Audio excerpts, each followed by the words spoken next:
Now we're going to take a look at adding terms to our glossary. The iBooks has a native dictionary that's built into it, so therefore anytime you tap and hold on a word, highlight it, it will give you the option to define it with that native dictionary, or you can look it up on the web or Wikipedia. However, iBooks author also offers the author an opportunity to create their own glossary and add images to that. So we're going to go over how to do that now. We have created this little text here, and we are going to take the two words lotus flower and add them to our glossary. So we're just going to start by highlighting it. So notice whenever I highlight my text, it's going to automatically appear here in my glossary bar. Now if my glossary bar is not turned on, I can go into view and I can choose to show my glossary toolbar. So once I have my word highlighted, I'm simply going to just add that term.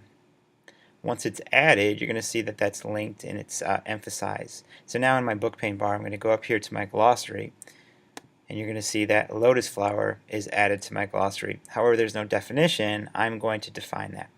So here we go. We got our definition. Now I'm going to add an image.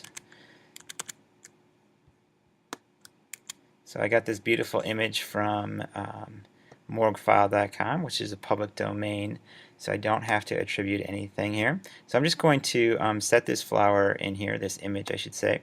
I can resize that if I want to resize it, and I notice that when I drop that in there, it's going to be a floating image. However, I'm going to change that to being an inline image. And what that allows for is that when I go to study my study cards in iBooks, when I'm looking at this book on my iPad, it's going to pull this image with this definition.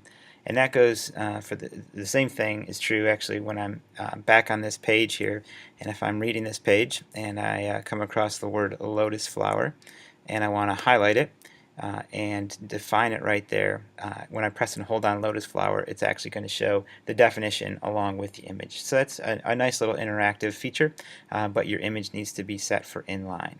So that's how we add some glossary terms. One other thing that we can do back in glossary is I can drag some related terms in here. So like let's say hummingbird was one of my related terms. If I wanted that to be, oops, sorry, I'm going to go back to that. I'm going to drag in hummingbird here. So any glossary term that's related to lotus flower I can drag here as well.